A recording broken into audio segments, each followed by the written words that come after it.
Yes, class. Yes, in the last class we were discussing about the RPC, remote processor call.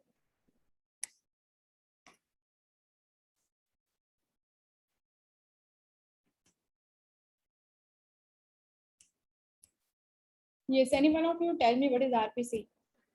We discussed some important points related to RPC in the last lecture. So, what is RPC?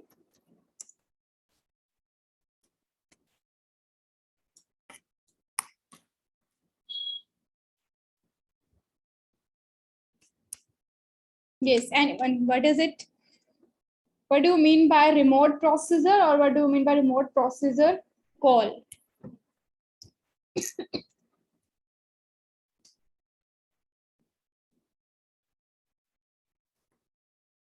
Remote processor call is what? Calling of processor that is not located on our local computer, but it is located on another computer over the network. ठीक है, remote procedure call very simple है कि उस procedure को call करना जो कि हमारे कंप्यूटर में ना होके किसी और कंप्यूटर में है ओवर दी नेटवर्क। तो उसको हम जो हमारे कंप्यूटर में यानी कि हमारे सिस्टम पे होता है, अगर हम कोई प्रोसीजर कॉल करते हैं तो वो ऐसा होता है कि लोकल कंप्यूटर का भी हो सकता है, लोकल सिस्टम का भी, या फिर किसी और सिस्टम का भी हो सकता है। तो अगर आपका लोकल सिस्टम का ही यानी कि उसी सिस्टम का ही होता है तो इट मीन्स उसको हम लोकल कॉल ही बोलते हैं, उसे रिमोट प्रोसीजर नहीं बोलते हैं। लेकिन जो प्रोसीजर हम कॉल करें हमें नहीं पता ये सब, ये किसको पता है? हमारे सिस्टम को पता है पूरा जो डॉस काम कर रहा है, हमें नहीं पता ये सब।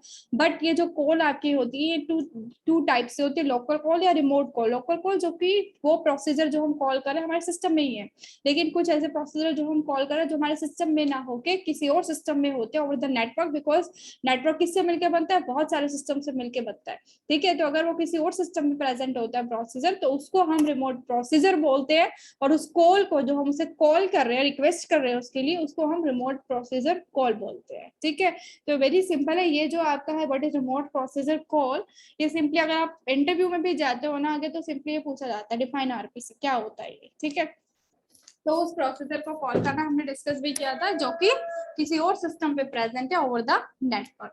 अब इसके कुछ इंपॉर्टेंट पॉइंट्स मैंने आपको बताए थे। What are these important points? बताओ क्लास, इसको हम क्या कंसिडर करते हैं? रिमोट प्रोसीजर कॉल को it is known as a protocol. इसको हम क्या बोलते हैं? Protocol.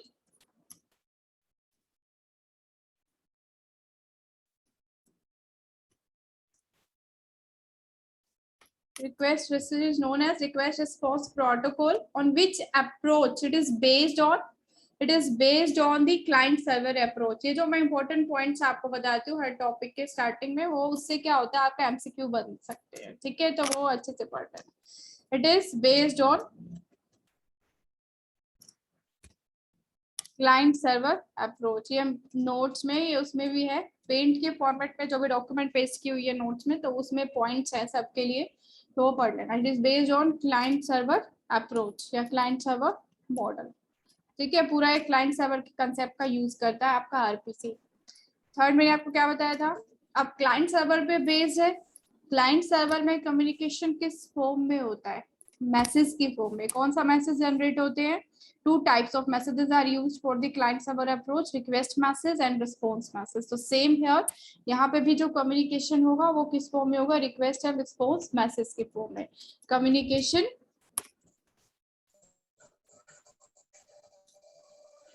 will take place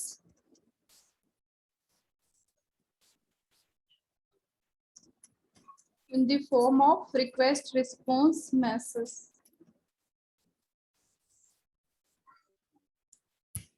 Another point, that is we have two types of services over the network.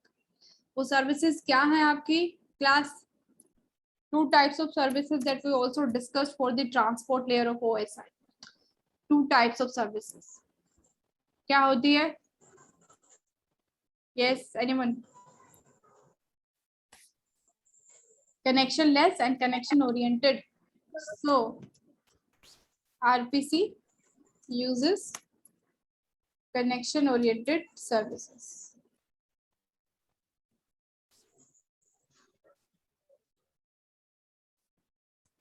ठीक है, इसके अलावा जो हमारा डेटा है उसको क्या करना पड़ता है, सिंक्रोनाइज करना पड़ता है। तो सिंक्रोनाइजेशन के लिए यहाँ पे आपका क्या कंसेप्ट यूज होता है, क्लॉक्स का। तो यहाँ पे RPC works on the synchronous operation. ATM जो आपको बताया था वो भी डिस्ट्रीब्यूटेड का ही है। डिस्ट्रीब्यूटेड में जो कम्युनिकेशन हो रहा है आपका दोनों तरह से हो सकता है, सिंक्रोनस भी एसिंक्रोनस भी। अब वो डिपेंड कर रहा है कि कंसेप्ट आपका क्या यूज हो रहा है। अगर एटीएम यूज हो रहा है तो वहां पे एसिंक्रोनस होता है, जो कि आपका किसके अकॉर्डिंग था, टाइम डिवीजन मल्टीप्लेक्सिंग के अकॉर्डिंग। अगर आपका रिमोट प्रोसेसर कॉल हो रहा है तो वहां पे सिंक्रोनस ऑपरेशंस परफॉर्म हो रहे हैं, यानी कि वो किसके अकॉर्डिंग हो रहे हैं, क्लॉक के अकॉर्डिंग हो रहे हैं। ठीक है। और last is for the concurrent execution of data, RPC also uses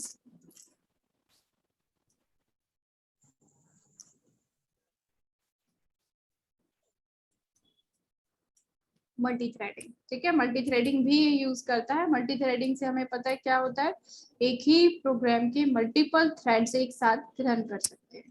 ठीक है, so these are the points based on which RPC works. Request response protocol हम इसको बोलते हैं, क्लाइंट सर्वर पे बेस्ड है। थर्ड, कम्युनिकेशन यहाँ पे आपका रिक्वेस्ट रिस्पॉन्स मैसेज के फॉर्म में होगा।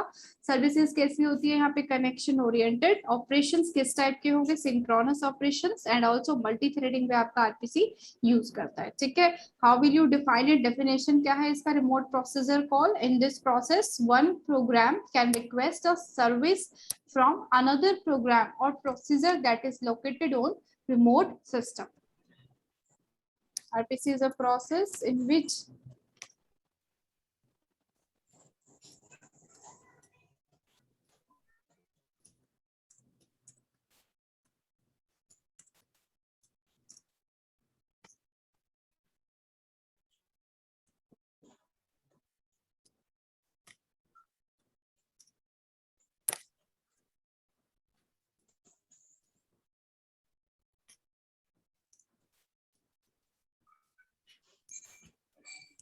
ठीक है, जिसमें कि एक आपका प्रोग्राम जो कि एक सिस्टम पे है वो किसी और सिस्टम के प्रोग्राम को कॉल कर रहा है, that is RPC.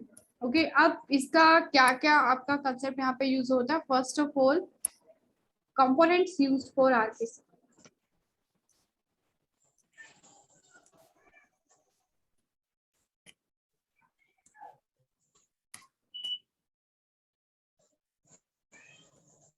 There are 5 components which are used to perform the working of RPC. 5 components क्या है यहाँ पे, फर्स्ट वो already discussed,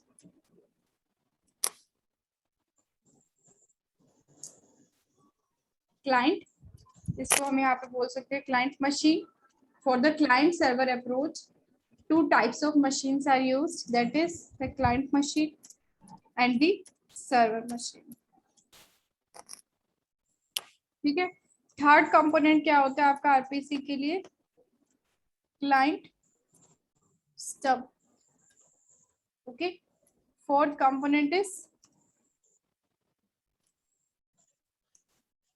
server stub and fifth component is RPC run time. ठीक है, आरपीसी वर्किंग के लिए 5 कंपोनेंट्स आपके यूज होते हैं, क्या क्या है, client machine, server machine, client stub, server stub and RPC run time. ठीक है, client machine, the functionality of client machine is to send or request message to the server over the network. Client machine का क्या काम है, request send करना server को, हमें पता है। सर्वर मशीन का क्या काम है, रिस्पॉन्स सेंड करना to the client based on the queries. जो भी क्लाइंट ने क्वेरी किया है, फिर जो भी प्रोसेसर कॉल किया है, बेस्ड ऑन दैट सर्वर क्या करेगा, क्लाइंट को रिस्पॉन्स मैसेज सेंड करेगा। ठीक है, next is the client stub. Client stub का क्या काम होता है, it perform the process of marshalling and unmarshalling of data. Also server stub जो है वो उसका भी काम सेम है, स्टब चाहे क्लाइंट की हो, स्टब चाहे सर्वर की हो, दोनों स्टब का काम क्या है, दोनों की स्टब का, first of all it will perform the marshalling and unmarshalling of data. Marshalling and unmarshalling क्या होती है वो देखो, stub, functionality of stub is to perform the marshalling and unmarshalling. Now first of all, what is marshalling? Marshalling क्या होता है, client को जब कोई रिक्वेस्ट सेंड करनी है सर्वर को, ठीक है। तो ऐसा नहीं है कि क्लाइंट ने डायरेक्टली अपना रिक्वेस्ट मैसेज या रिक्वेस्ट जो है वो सर्वर को सेंड कर दिया। फर्स्ट ऑफ ऑल वो जो रिक्वेस्ट है वो एक प्रॉपर एक स्टैंडर्ड फॉर्मेट में होना चाहिए, ठीक है। अब वो उस रिक्वेस्ट को स्टैंडर्ड फॉर्मेट में कौन कन्वर्ट करता है, वो स्टब कन्वर्ट करता है, क्लाइंट का स्टब परफॉर्म करता है वो, ठीक है। अब मार्शलिंग कौन सा प्रोसेस है कि client first of all client क्या कर रहा है, अपना सपोज एग्जीक्यूट कर रहा है अपना कोई भी प्रोसीजर, अब उसकी एग्जीक्यूशन के लिए उसको किसी और प्रोसीजर की रिक्वायरमेंट है जो कि कहीं और आपका सिचुएटेड है, किसी और सिस्टम पे है। तो वो जो आप क्लाइंट डेटा होगा वो पैरामीटर्स की फॉर्म में होगा। After that client will transmit that data to the client stub. Client क्या करेगा, सिंपली वो डेटा किसको दे देगा, क्लाइंट स्टब को। अब क्लाइंट स्टब वहां पे क्या परफॉर्म कर देगा, मार्शलिंग। मार्शलिंग को हम पैकिंग भी बोलते हैं।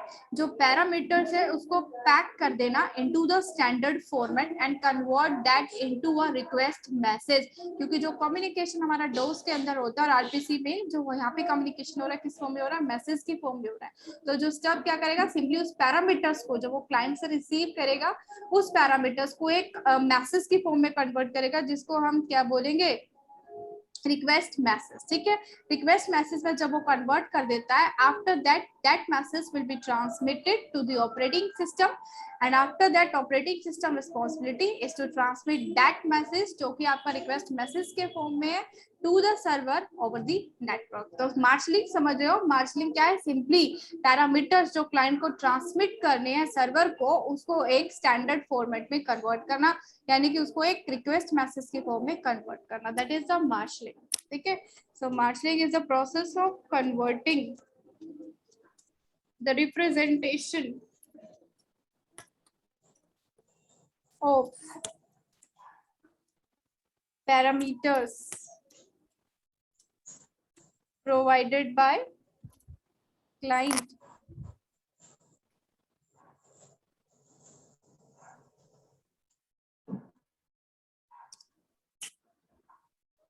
parameters provided by the client into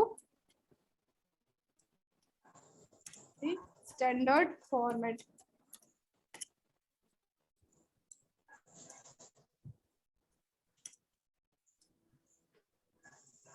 and transform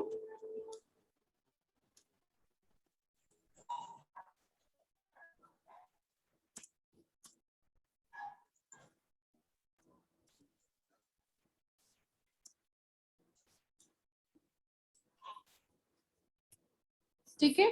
simple है, हमको पैरामीटर्स को क्लाइंट स्टब क्या कर रहा है, एक स्टैंडर्ड फॉर्मेट और रिक्वेस्ट मैसेज के फॉर्म में कन्वर्ट कर रहा है। नेक्स्ट जो है अनमार्शलिंग, दोनों की क्लाइंट की स्टब भी और सर्वर की स्टब भी, दोनों की ही ये काम करती है, दोनों काम करती है, मार्शलिंग का और अनमार्शलिंग का, ठीक है। कब करती है अभी मैं आपको आगे बताऊंगी।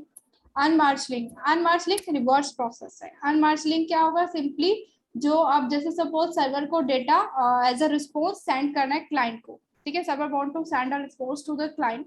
अब सर्वर साइड पे भी क्या परफॉर्म होगा, जो आपका डेटा है फर्स्ट ऑफ ऑल सर्वर को किसको दे देगी, सर्वर स्टब को, सॉरी जो क्लाइंट से डेटा रिसीव होगा फर्स्ट ऑफ ऑल उसकी क्या होगी, अनमार्शलिंग होगी। अनमार्शलिंग मतलब कि जो रिक्वेस्ट मैसेज की फॉर्म में था वो डेटा वापस से पैरामीटर्स में कन्वर्ट किया जाएगा, उसके ओरिजिनल फॉर्म में कन्वर्ट किया जाएगा।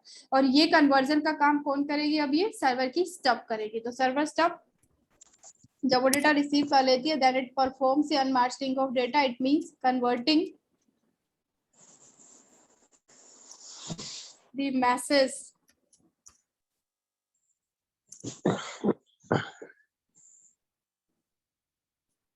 इनटू, इसमें कन्वर्ट कर रहा है ओरिजिनल पैरामीटर्स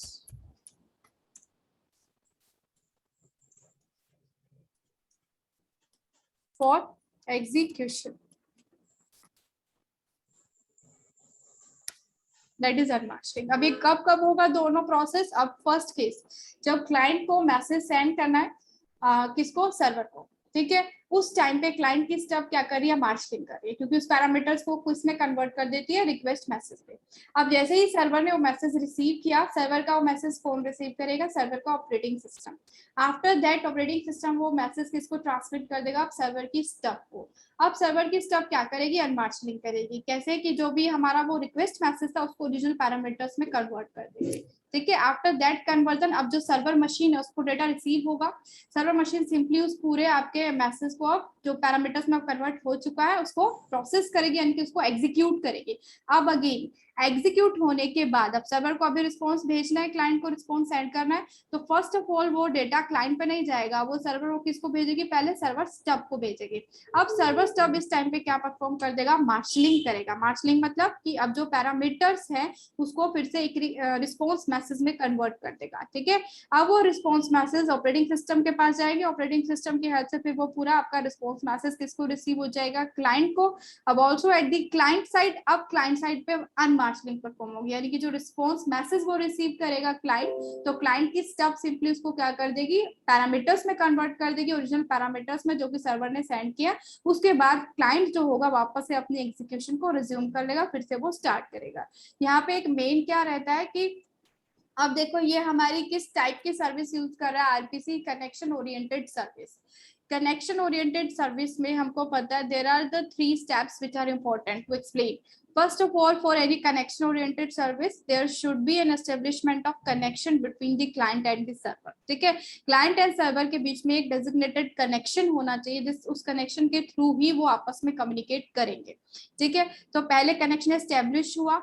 एस्टेब्लिश कैसे होता है, at both the ends there is a client socket and also the server socket, और कनेक्शन होने के लिए दोनों की सॉकेट ओपन होनी चाहिए। ठीक है, सो क्लाइंट सॉकेट होती है और हमारे पास सर्वर सॉकेट है, दोनों की सॉकेट आपकी ओपन रहेगी। उसके बाद आपका क्या होगा, जैसे सपोज क्लाइंट ने रिक्वेस्ट सेंड की तो सर्वर ने रिक्वेस्ट रिसीव करी। अब सर्वर ये चेक करेगा कि क्या वो उस रिक्वेस्ट को प्रोसेस कर सकता है। अगर वो उस रिक्वेस्ट को प्रोसेस कर सकता है देन एट दैट टाइम वो क्या कर देगा, फिर कनेक्शन एस्टेब्लिश कर देगा, यानी कि एक एग्री मैसेज जो है in the form of agree message एक क्लाइंट को सेंड कर देगा। ओके, या फिर उनके बीच में क्या होगा, ऐसे कनेक्शन बन जाएगा। कनेक्शन एस्टेब्लिश होने के बाद वो कम्युनिकेट करेंगे, जो भी क्लाइंट को प्रोसीजर चाहिए वो सर्वर को रिक्वेस्ट सेंड करेगा, इस तरह से सर्वर रिस्पॉन्स भेजता रहेगा। तो अब जैसे इन दोनों के बीच में कनेक्शन बना है क्लाइंट और सर्वर के बीच में, उसके बाद जितना उनका टास्क है पहले वो सारा कंप्लीट करेंगे। जैसे ही कंप्लीट हो जाएगी टास्क, हमें पता है कनेक्शन ओरिएंटेड में क्या होता है एट दी एंड कि जो कनेक्शन बना था उसको टर्मिनेट करना होता है। अब उन दोनों का कनेक्शन जो है वो एंड हो जाएगा, यानी कि आप कह सकते हैं डिस्ट्रॉय हो जाएगा। ठीक है, अब इन बिटवीन जो आपका सेकंड पॉइंट है, यहाँ पे जो कम्युनिकेशन होता है कनेक्शन होने के बाद दोनों के बीच में, तो इम्पोर्टेंट क्या रहता है यहाँ पे, there should be an acknowledgement, एक एक्नॉलेजमेंट होनी चाहिए। ठीक है, और इस केस में जो आरपीसी का एक सेपरेट पॉइंट क्या है कि जैसे ही क्लाइंट रिक्वेस्ट सेंड करिए किसी प्रोसीजर के लिए सर्वर को, तो क्लाइंट को यहाँ पे क्या है, वेट करना पड़ेगा। कब तक, जब तक कि वो सर्वर से रिस्पॉन्स उसको नहीं मिल जाता। जैसे उसको सर्वर से रिस्पॉन्स मिलेगा तभी वो उसकी एग्जीक्यूशन को फिर आगे वापस से स्टार्ट कर सकते हैं, रिज्यूम कर सकते हैं उस एग्जीक्यूशन को। अदरवाइज जब तक कि उसके पास रिप्लाई नहीं आई है तब तक का जो टाइम होता है क्लाइंट के लिए यहाँ पे वो वेटिंग टाइम होता है। So in the RPC, in the case of RPC, client has to wait for the reply from server. It cannot perform any other operation at that time. उस टाइम पे कोई और ऑपरेशन नहीं perform कर सकता। अगर उसने कोई रिक्वेस्ट भेजी है सर्वर को तो उसको वेट ही करना पड़ेगा सर्वर से रिप्लाई के लिए। जब सर्वर से रिप्लाई आ जाएगी, या तो एग्री या डिसएग्री की, डिसएग्री होगा तो ऑब्वियसली वो फिर क्लाइंट जो है अपना वो स्टॉप करके वर्किंग एट अनदर टाइम वो मैसेज रिक्वेस्ट सेंड करेगा। और अगर आपका एग्री होता है सर्वर तो उस टाइम पे क्लाइंट वेट करेगा कि सर्वर उसको क्या करे, रिस्पॉन्स भेजे, वो डेटा जो भी उसने कॉल किया प्रोसीजर उसको ट्रांसमिट करे। उसके बाद ही फिर क्लाइंट जो होता है अपना एग्जीक्यूशन को रीस्टार्ट करता है। उस टाइम पीरियड तक क्लाइंट की वर्किंग पॉज रहती है। ठीक है, अब नेक्स्ट देखो यहाँ पे फिफ्थ कंपोनेंट, स्टब का दोनों केस के लिए सेम ही है, दोनों परफॉर्म किया जाता है, मार्शलिंग भी और अनमार्शलिंग भी।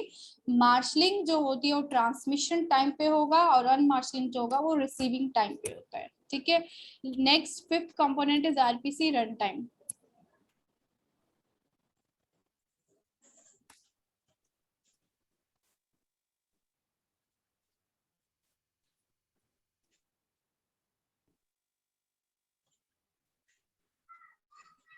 आरपीसी रन टाइम सिंपली एक काइंड ऑफ लाइब्रेरी है।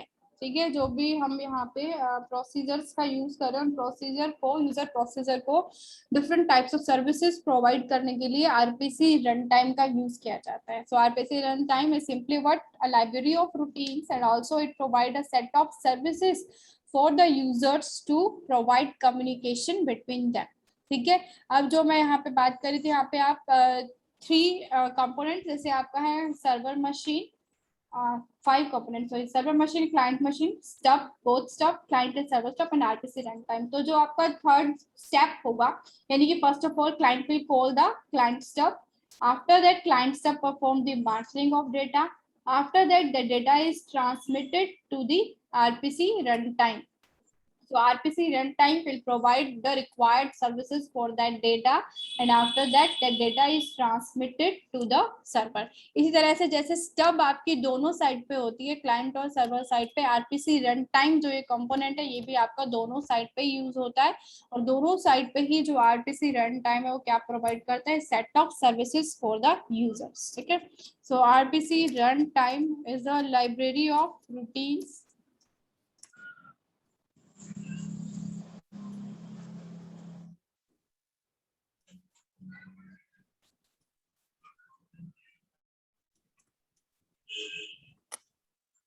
set of services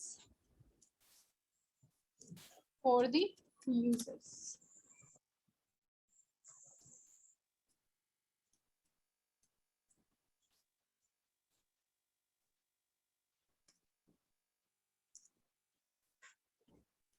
To provide communication between them.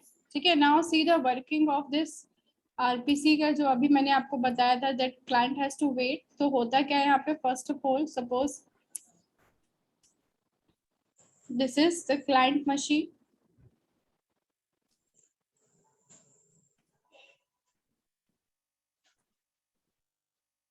This is server. Caller client जो है उसको हम कॉलर बोलते हैं, और सर्वर इसको कॉल किया जा रहा है, that is known as a caller. ठीक है, तो ये यहाँ पे है client, it is also known as a collar,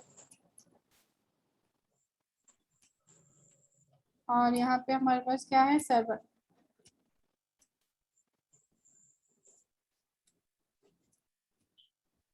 server is a caller.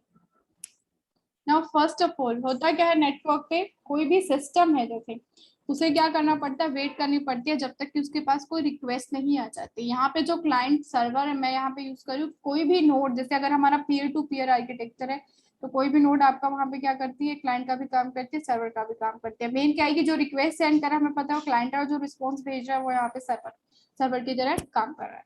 ठीक है, अब यहाँ पे क्या है कि जो क्लाइंट है फर्स्ट ऑफ ऑल ये प्रिपेयर करेगा अपना प्रोसीजर जो कि इसको ट्रांसमिट करना है सर्वर को. ठीक है, तो suppose at this point simply client send a request to the server. यहाँ से क्लाइंट ने क्या किया, सर्वर को एक रिक्वेस्ट मैसेज सेंड कर दिया.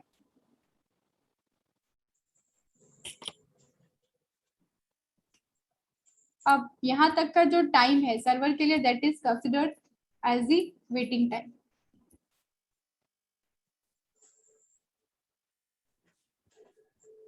At this point, server is waiting for the request from client. ठीक है, now here is the procedure to be called, that is known as the call procedure. And this is what, ये आप क्या show करोगे, this is the request message. तो ये communication कैसा है आपका, मैसेज की फॉर्म में. This is a request message. Now server ने जब वो मैसेज रिसीव किया, रिक्वेस्ट मैसेज, आफ्टर दैट उसकी क्या होगी, प्रोसेसिंग स्टार्ट होगी. The message is received by server, and the server now task is to start its execution. ठीक है, अब सर्वर ने सपोज इतना टाइम पीरियड लिया उस पूरे प्रोसेस को एग्जीक्यूट करने के लिए. नाउ अब सर्वर ने क्या किया, एक रिस्पॉन्स मैसेज प्रिपेयर किया, और उस रिस्पॉन्स मैसेज को किसको ट्रांसमिट कर दिया, क्लाइंट को. ठीक है, अब ये जो टाइम पीरियड है, this is the time period in which client is waiting for the reply. At this time period client can't perform any other operation. इस टाइम पीरियड में क्लाइंट जो है वो कोई और काम परफॉर्म नहीं कर सकता, क्योंकि हमारा कंसेप्ट क्या है कि क्लाइंट जब रिक्वेस्ट मैसेज भेजता है सर्वर को, जब तक कि उसको रिप्लाई नहीं मिल जाती तब तक वो वेट करता है, वो अपनी एग्जीक्यूशन नहीं कर सकता. तो here now client is waiting for reply. ठीक है, अब जैसे ही सर्वर ने क्या किया, अब इस टाइम पीरियड पे इसको सेंड कर दिया मैसेज, कौन सा मैसेज आएगा यहाँ पे, response message.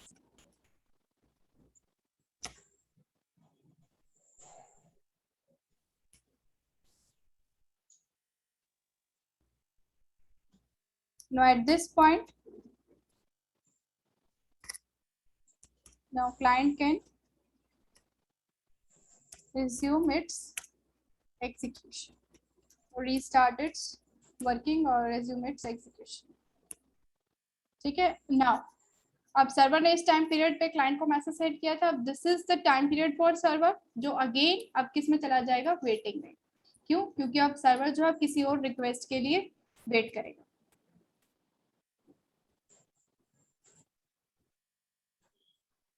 Now server again wait for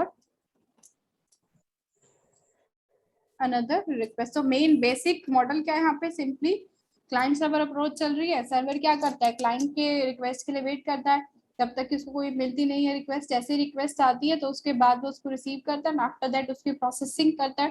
processing कब होगी, जब आपका वो होगा क्लाइंट सर्वर के पास उससे रिलेटेड डेटा प्रेजेंट होता है, तो ठीक है, तो प्रोसेसिंग स्टार्ट हो जाएगी, प्रोसेसिंग होएगा, इतनी देर प्रोसेसिंग होती है, इतने टाइम पे जिस भी क्लाइंट से उसके पास रिक्वेस्ट आई होती है, वो क्लाइंट कुछ और वर्क नहीं करता है, वो वेट करता है सिंपली रिप्लाई के लिए। सर्वर ने एग्जीक्यूशन कंप्लीट करने के बाद फिर क्लाइंट को रिस्पॉन्स मैसेज सेंड कर देता है, एट दैट टाइम क्लाइंट वापस एग्जीक्यूशन स्टार्ट कर देता है और सर्वर फिर से वेट करता है किसी और रिक्वेस्ट के लिए। तो इस तरह से ये वर्किंग इसकी चलती रहती है, ठीक है, किस फॉर्म में, रिक्वेस्ट एंड रिस्पॉन्स मैसेज की फॉर्म में। अब यहाँ पे ये क्या था, एक बेसिक मॉडल है आरपीसी का, जो आपका क्लाइंट सर्वर का कंसेप्ट यहाँ पे बता रहा है। इसी पॉइंट पे यहाँ पे हम क्लाइंट सॉकेट या सर्वर सॉकेट भी रिप्रेजेंट करते हैं, दोनों की जब सॉकेट आपकी ओपन रहती है एट दैट टाइम उनका कनेक्शन होता है, आफ्टर दैट कनेक्शन कम्युनिकेशन होता है दोनों के बीच में, ठीक है। एक ये टर्म भी है कॉलर और कॉली, आपको पता होना चाहिए एमसीक्यू में अगर आता है तो। सिंपल है, कॉली हमें पता सर्वर को है जो कॉल किया जा रहा है, कॉलर कौन है, जो कॉल कर रहा है, वो कौन कर रहा है, यहाँ पे क्लाइंट कर रहा है, ठीक है। अब यहाँ पे नेक्स्ट इसकी वर्किंग देखो, जो 5 कंपोनेंट्स अभी आपको बताए थे डिटेल पे कैसे वो वर्क करता है।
ठीक है, this representation is for the working of RPC. So at both the ends, first of all देखो प्रोसीजर अभी जो मैंने आपको एक्सप्लेन किया, अगर आपका सब्जेक्टिव पेपर आता है तो सारा आपको एक्सप्लेन करना है स्टेप वाइज, ठीक है। फर्स्ट ऑफ ऑल क्लाइंट को अगर कोई रिक्वेस्ट सेंड करनी है सर्वर को, it will call the client stub. वो किसको कॉल करेगा, क्लाइंट स्टब को कॉल करेगा। Now at that time client stub का वर्किंग क्या है, उस मैसेज को पैक करना, यानी कि अभी इस टाइम पे क्या परफॉर्म कर रहा है client stub, marshalling of data, ठीक है। मार्शलिंग करके यानी कि पैक करके डेटा को क्लाइंट स्टब किसको प्रोवाइड कर रहा है, इधर आरपीसी रन टाइम को। आरपीसी रन टाइम सिंपली क्या कर रहा है, उस डेटा को रिक्वायर्ड सर्विसेज प्रोवाइड कर रही है, and after that it will transmit this data to the server. अब ये डेटा कहाँ ट्रांसमिट हो गया, टू द सर्वर। अब सर्वर के पास डेटा रिसीव हुआ, यानी कि रिक्वेस्ट मैसेज आया। अब क्या हुआ, ये request message RPC run time ने किसको दे दिया, किसको ट्रांसमिट कर दिया, सर्वर स्टब को। सर्वर स्टब ने जैसे ही वो डेटा रिसीव किया जो कि रिक्वेस्ट मैसेज की फॉर्म में, अभी उसको अब अनपैक कर देगा, अनपैक कर देगा यानी कि फिर से उस मैसेज को पैरामीटर्स की फॉर्म में ले आएगा, यानी कि एट दिस टाइम यहाँ पे वो क्या कर रहा है, अनमार्शलिंग। अनमार्शलिंग की प्लेस पे आपका डी मार्शलिंग भी आ सकता है वर्ड, तो ठीक है, तो वैसे अनमार्शलिंग यूज होता है बट कहीं कहीं डी मार्शलिंग भी है, तो वो वापस से उसको क्या करना है, ओरिजिनल पैरामीटर्स में कन्वर्ट करना है। ठीक है, अब सर्वर स्टेप ने जब डेटा अनपैक किया, आफ्टर दैट वो डेटा किसको ट्रांसमिट करा, now to the server. Now server को कॉल किया ताकि वो उसको उन पैरामीटर्स को एग्जीक्यूट कर सके। अब सर्वर यहाँ पे एग्जीक्यूट कर रहा है। आपको दोनों ही डायग्राम शो करने होंगे, अभी जो आपका एरो वाला बताया था, लाइन वाला और एक के वाला। ठीक है, तो वो एग्जीक्यूट करेगा उस पूरा प्रोसीजर को। उसके बाद अब सर्वर वापस से वो प्रोसीजर किसको दे देगा, सर्वर स्टेप को। क्यों? क्योंकि अब उसको क्या बनाना है उस मैसेज का, एक रिस्पॉन्स मैसेज। तो उसने अब क्या कर दिया, पैकिंग कर दी। पहले जब डेटा रिसीव किया था तो सर्वर स्टेप ने अनपैक किया था उसको एग्जीक्यूट करने के लिए। एग्जीक्यूट जब उसने कर दिया तो उसके बाद वापस उसने पैक कर दिया उसको रिस्पॉन्स मैसेज की फॉर्म में। पैक करने के बाद वही प्रोसेस फिर से उसने किसको दिया, आरपीसी रन टाइम को, which will provide the services to this data so that it can be transmitted over the network. उसके बाद यहाँ से वो डेटा आपका ट्रांसमिट हुआ। अब किसने रिसीव कर लिया, क्लाइंट ने रिसीव कर लिया। ठीक है, अब क्लाइंट ने जैसे ही वो डेटा रिसीव किया तो डेटा भी रिस्पॉन्स मैसेज की फॉर्म में, रिस्पॉन्स मैसेज की फॉर्म में, इसलिए आरपीसी रन टाइम क्या करेगा, उस डेटा को क्लाइंट स्टेप को प्रोवाइड कर देगा। अब क्लाइंट स्टेप वही रिवर्स प्रोसेस कर रहा है, अब अनपैक कर रहा है, यानी कि अब अनमास्किंग कर रहा है उस डेटा की, उस रिस्पॉन्स मैसेज को वो किसमें कन्वर्ट कर रहा है, वापस से ओरिजिनल पैरामीटर्स में। और उसके बाद वो डेटा वो किसको प्रोवाइड कर रहा है, क्लाइंट को। अब एट दिस पॉइंट जब क्लाइंट के पास रिस्पॉन्स आ गया है तो वापस से अब अपने एग्जीक्यूशन को स्टार्ट कर सकता है। ठीक है, तो इस तरह से पूरा कम्युनिकेशन होता है आरपीसी के केस में क्लाइंट एंड सर्वर मशीन में। तो मेन क्या है कि सर्वर वेट करता है जब तक रिक्वेस्ट नहीं आती, रिक्वेस्ट आते ही सर्वर उसको प्रोसेस करता है जिस टाइम पीरियड पे, वो टाइम पीरियड क्लाइंट के लिए वेटिंग टाइम होता है। उसके बाद जैसे रिस्पॉन्स प्रिपेयर हो जाता है तो वो क्लाइंट को मिल जाता है। At that time client can resume it's execution. ठीक है, तो this is RPC. RPC important topic है आपका इस सब्जेक्ट में तो है ही, अदरवाइज वैसे भी बेसिकली नॉर्मल भी आपका इंटरव्यू में जाते तो आरपीसी का कंसेप्ट पूछते हैं। ठीक है, नेक्स्ट देखो अब आगे। ये आपका आरपीसी यहाँ पे कंप्लीट हो गया। आरपीसी को एक्सप्लेन करना है आपको, दोनों डायग्राम्स यूज करने, ड्रॉ करने इसको एक्सप्लेन करने के लिए, और जो इंपॉर्टेंट पॉइंट्स बताए थे एमसीक्यू के लिए वो आपको लर्न करना है।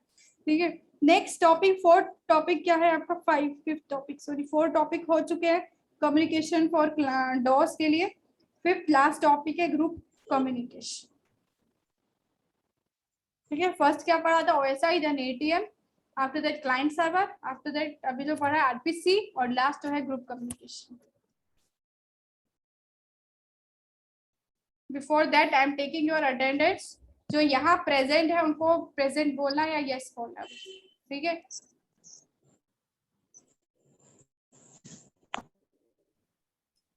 गुरुदयाल, गुरुदयाल जो बोलेगा यस उसी की प्रेजेंट लगेगी।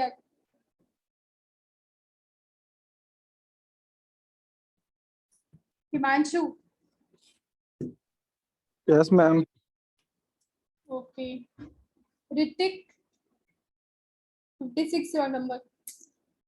ऋतिक, जपनीत, कदम, कदम, करमवीर,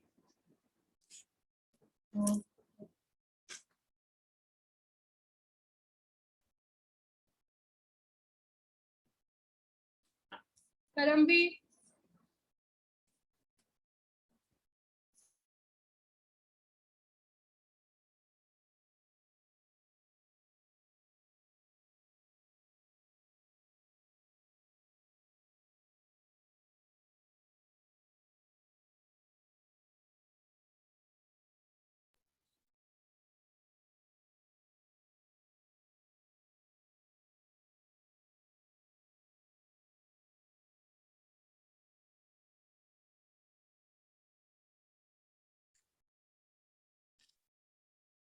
कुमार वैभव, लवेश, मनीष, मनीष कुमार,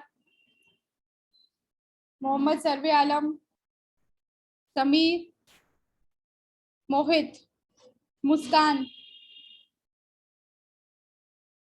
मुस्कान, Present, ma'am. Sameer Ansari, you are here but present क्यों नहीं बोल रहे हो। Kumar Vaibhav, you are also here. Yes, Muskan, Neeru, Neeru, Muskan present ma'am. Okay Muskan, Neeru, Nikhil, Nikhil Agarwal, next Nikhil, Nikhil Barman, Yes, ma'am. Okay, Nikhil Kumar, next 76, Yes, ma'am. Okay, Nishtha, present ma'am. Okay, Nishu, Nishu, Nitin, Nitin, Pawan, Pawan Kumar, Piyush, Prashant, present ma'am. कौन, Piyush present ma'am. Piyush, okay, Prashant, Ma'am, Pawan. Pawan, okay, Prashant, Prateek, Priyanka, Rahul, Rahul Sharma, next Rahul Sinha, Rajat, Present, ma'am. कौन, किसने बोला अभी, Rahul Sinha, present, ma'am. Rahul, roll number 90. 90, okay, Rajat, Sandeep, Yes, ma'am. Yes, ma'am. Rajat and Sandeep, Yes, ma'am. Sandeep. Okay, Sanjay, Ma'am, 69 रह गया. Sanjay 69, Mohammad Sarve Alam, Ma'am, 60. Yes, ma'am. Okay, Sanjay Kumar, Shubham, Shyam, Smriti, Snehashish, Suraj, Sushant, Udit, Ujjwal, Utkarsh, Vaibhav, Vanshika, Vedant, present ma'am. Vanshika, ma'am. Okay, Vikas, Vijay, Yes, ma'am. Vijay, Yes, ma'am.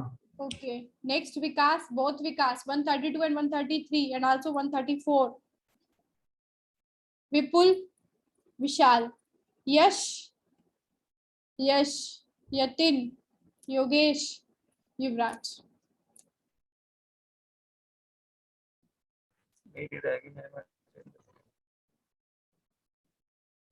Roll number 70 present, ma'am. roll number Ma'am, 70. I'm 63 also. Ma'am, 60 भी लगा देना. 70, 63, Ma'am, okay, 60 भी ma'am. 60 Karamir. 60, Karamir. Message करो voice